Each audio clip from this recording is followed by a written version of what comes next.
2013. Apa sih kurikulum 2013 itu? Sebelumnya, perhatikan peta konsep berikut ini ya. Nah, nanti kita akan mempelajari mengenai kurikulum 2013 secara umum, lalu ada tujuan kurikulum 2013, latar belakang penerapan kurikulum 2013, kemudian kerangka dasar kurikulum 2013 yang terdiri atas 5 landasan, lalu ada karakteristik kurikulum 2013, perbedaan antara kurikulum 2013 awal, kurikulum 2013 revisi 2016, dan juga kurikulum 2013 revisi 2018. Dan yang terakhir kita akan pelajari bagaimana implementasi kurikulum 2013. Nah, setelah kalian memperhatikan peta konsep berikut, mari kita bahas satu persatu ya. Simak baik-baik. Jadi, kurikulum 2013 adalah suatu kurikulum yang berlaku dalam sistem pendidikan Indonesia. Kurikulum ini merupakan kurikulum tetap yang diterapkan oleh pemerintah untuk menggantikan kurikulum sebelumnya, yaitu kurikulum tingkat satuan pendidikan atau KTSP yang telah berlaku di Indonesia selama kurang lebih 6 tahun. Nah, sebelum penerapan kurikulum 2013, Indonesia pun sebelumnya telah menerapkan KBK, kurikulum berbasis kompetensi, yang selanjutnya disusul dengan KTSP atau kurikulum tingkat satuan pendidikan. Meskipun sebenarnya ketiga kurikulum ini yaitu KBK, KTSP, kurikulum 2013 merupakan satu kategori, yaitu kategori kurikulum yang berbasis kompetensi.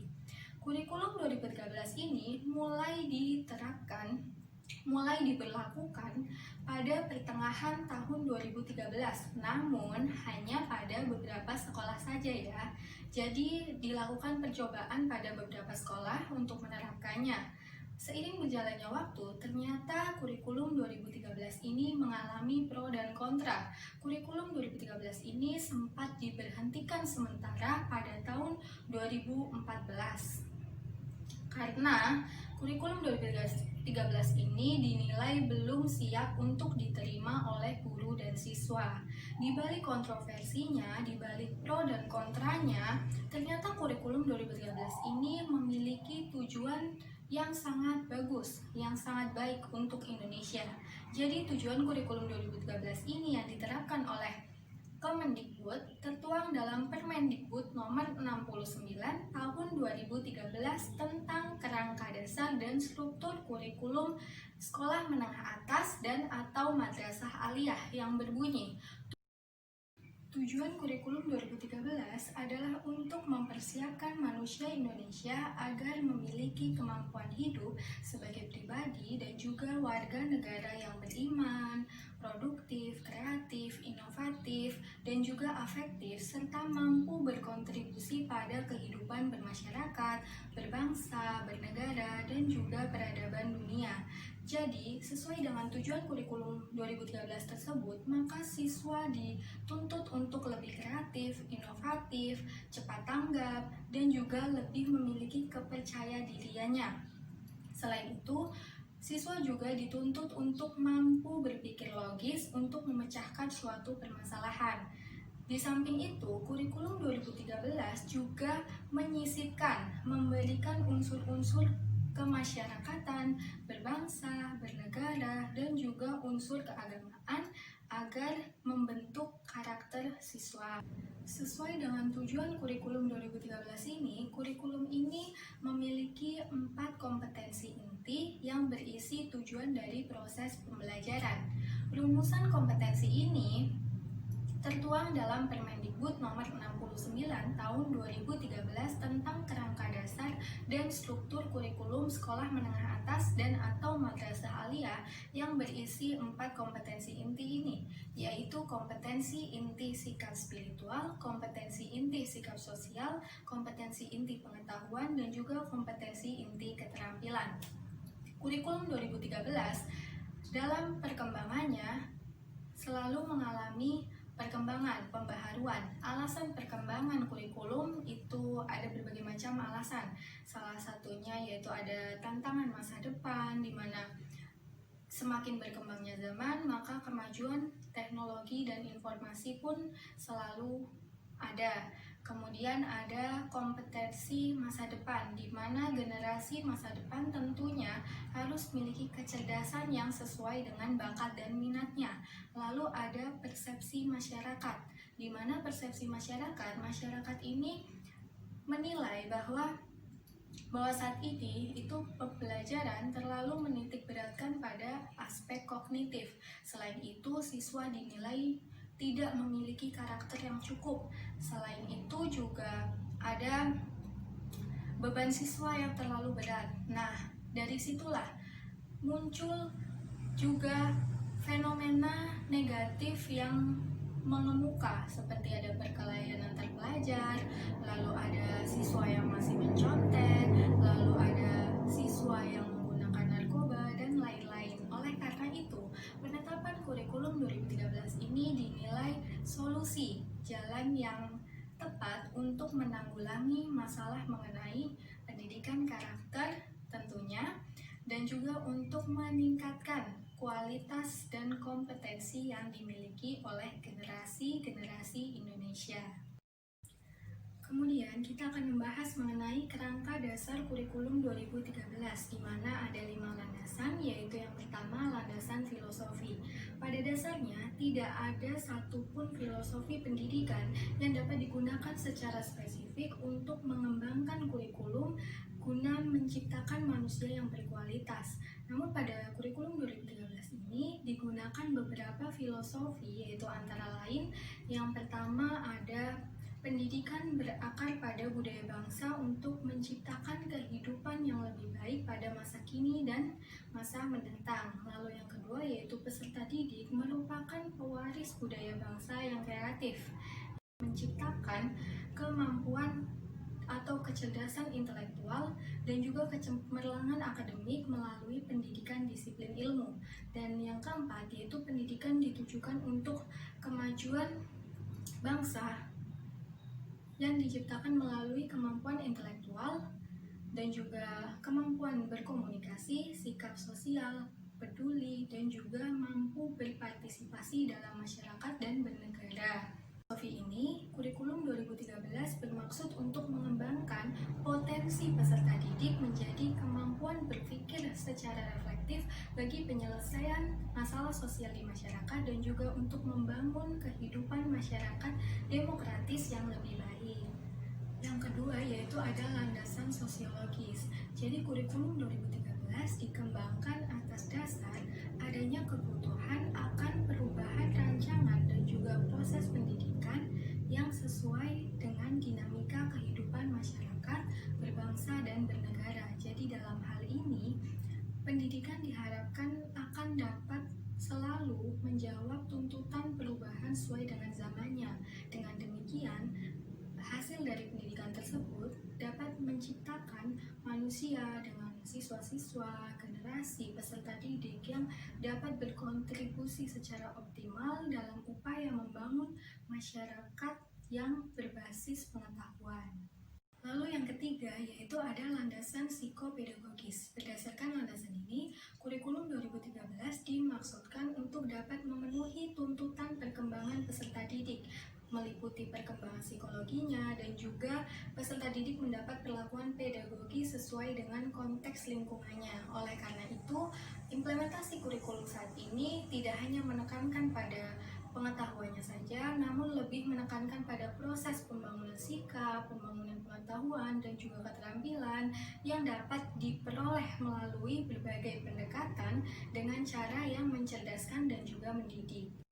Kemudian yang keempat yaitu adalah landasan teoritis, di mana landasan teoritis ini itu ada dua teori, yaitu yang pertama pendidikan harus berdasarkan pada standar yang tertuang dalam standar nasional pendidikan, yaitu ada 8 standar seperti ada standar isi, standar proses, standar kompetensi lulusan, dan lain sebagainya ya. Lalu yang kedua yaitu teori bahwa kurikulum berbasis kompetensi, di mana dimaksudkan agar dapat memberikan pengalaman belajar seluas-luasnya kepada peserta didik untuk mengembangkan potensi yang dimilikinya. Kemudian yang kelima yaitu ada landasan yuridis. Landasan yuridis kurikulum 2013 terdiri atas 1. Undang-Undang Dasar Negara Republik Indonesia tahun 1945. Yang kedua yaitu ada Undang-Undang Nomor 20 tahun 2003 tentang Sistem Pendidikan Nasional. Yang ketiga ada Undang-Undang Nomor 17 tahun 2005 tentang Rencana Pembangunan Jangka Panjang Nasional beserta segala ketentuan yang dituangkan Rencana Pembangunan Jangka Menengah Nasional. Dan yang terakhir yaitu ada Peraturan Pemerintah Nomor 32 tahun 2013 tentang perubahan atas Peraturan Pemerintah Nomor 19 tahun 2005 tentang Sistem Pendidikan Nasional. Kemudian kita akan mempelajari mengenai karakteristik kurikulum 2013. Karakteristik kurikulum 2013 yaitu lebih menekankan pada kompetensi sikap, pengetahuan, dan juga keterampilan yang seimbang, sehingga diharapkan nantinya dapat menciptakan output pendidikan yang aktif, inovatif, dan juga kreatif. Pada kurikulum 2013 juga lebih menekankan pada proses pembelajaran. Pada proses pembelajaran ini, guru tidak lagi berperan aktif, namun siswa yang lebih aktif, sehingga guru lebih berperan sebagai fasilitator dan juga motivator. Lalu, kita akan membahas mengenai perbedaan antara kurikulum 2013 awal, kurikulum 2013 revisi 2016, dan juga kurikulum 2013 revisi 2018. Perbedaan antara kurikulum 2013 awal dengan kurikulum 2013 revisi 2016 yaitu ada beberapa perbaikan pada kompetensi inti dan juga kompetensi dasar, baik itu formatnya maupun juga isinya. Berikut ini beberapa perbedaannya, yaitu yang pertama, nama kurikulum tidak berubah menjadi kurikulum nasional, tetapi namanya tetap kurikulum 2013 edisi revisi yang berlaku secara nasional. Yang kedua, yaitu penilaian sikap KI 1 dan KI 2 ditiadakan pada setiap mata pelajaran, hanya pada agama dan juga PPKN. Namun, KI ini tetap dituliskan pada penulisan RPP. Yang ketiga yaitu jika ada 2 nilai praktek dalam 1 KD maka diambil nilai yang tertinggi, dan untuk nilai keterampilan diambil nilai total dari nilai produk, nilai praktek, dan juga nilai portofolio yang diambil nilai rata-ratanya. Lalu untuk pengetahuan, bobot penilaian harian dan penilaian akhir semester itu sama. Yang keempat yaitu pendekatan saintifik 5M bukan satu-satunya metode saat mengajar, dan jika digunakan maka susunannya tidak harus berurutan. Lalu yang kelima yaitu silabus kurikulum 2013 edisi revisi yang terbaru, yaitu hanya terdiri atas 3 kolom yang meliputi KD, materi pembelajaran, dan juga kegiatan pembelajaran. Lalu yang keenam yaitu perubahan terminologi ulangan harian menjadi penilaian harian, lalu ulangan akhir semester menjadi penilaian akhir semester untuk semester 1 dan penilaian akhir tahun untuk semester 2. Jadi tidak ada lagi UTS. Lalu yang ketujuh yaitu dalam RPP tidak perlu disebutkan nama metode pembelajaran yang digunakan dan materi dibuat dalam bentuk lampiran dengan rubrik penilaian. Lalu yang ke-8, penilaian dalam bentuk 1-100 dan untuk penilaian sikap diberikan dalam bentuk predikat dan juga deskripsi. Yang ke-9 yaitu remedial diberikan untuk siswa yang nilainya kurang, namun sebelumnya siswa harus mendapatkan pembelajaran ulang. Kemudian, pada kurikulum 2013 revisi 2018 ini, pemerintah melalui Peraturan Presiden Nomor 87 Tahun 2017 menambahkan penguatan pendidikan karakter atau PPK yang digunakan untuk membekali peserta didik sebagai generasi emas tahun 2045 dengan jiwa Pancasila dan karakter yang baik guna menghadapi dinamika perubahan di masa depan. Pada penguatan pendidikan karakter ini dibenahi mulai dari input, proses, dan juga rencana output pendidikannya. Pada bagian input, ada pengintegrasian tripusat pendidikan yaitu sekolah, masyarakat, dan juga orang tua dengan kurikulum di sekolah yang meliputi yang pertama yaitu ada intrakurikuler yaitu kegiatan pengajaran yang di kelas yang mengajarkan materi pembelajaran dan ini sifatnya wajib. Lalu yang kedua yaitu ada kokurikuler yaitu pembelajaran di luar pengajaran yang berguna untuk menambah pemahaman siswa saat belajar di kelas dan ini juga sifatnya wajib. Lalu yang ketiga yaitu ada ekstrakurikuler, kegiatan yang berhubungan dengan bakat dan minat siswa, dan yang terakhir yaitu ada hidden kurikuler, yaitu kegiatan yang tidak dituliskan dalam buku kurikulum namun dijadikan kebiasaan di sekolah tersebut dan merupakan suatu keputusan bersama. Contohnya yaitu ada bersih-bersih kelas sebelum pelajaran dan juga ada sholat duha bersama. Lalu, pada bagian prosesnya, siswa didorong untuk terbiasa melakukan olah hati, olah pikir, olah karsa, dan juga olahraga. Sehingga outputnya diharapkan menciptakan generasi emas yang memiliki karakter, literasi, dan juga keterampilan abad 21. Nah, untuk keterampilan abad 21 yang diharapkan dimiliki oleh siswa yaitu meliputi 4C. Yang pertama, critical thinking atau berpikir kritis, creativity, kreativitas dan inovasi. Yang ketiga yaitu collaboration atau kolaborasi, dan yang terakhir yaitu communication, komunikasi. Nah, kemudian yang terakhir kita akan membahas mengenai bagaimana implementasi kurikulum 2013.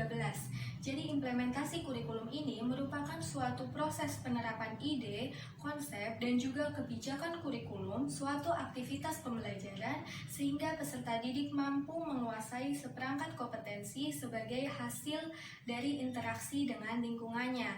Nah, secara garis besar, implementasi kurikulum ini mencakup 3 hal. Yang pertama yaitu pengembangan. Pengembangan kurikulum sendiri mencakup pengembangan program semester dan juga program tahunan. Lalu yang kedua yaitu ada pelaksanaan pembelajaran yang di dalamnya juga memuat strategi dan metode pembelajaran. Dan yang terakhir yaitu evaluasi hasil belajar. Nah, evaluasi hasil belajar ini dapat dilakukan melalui penilaian kompetensi dasar atau kemampuan dasar dan juga penilaian akhir satuan pendidikan.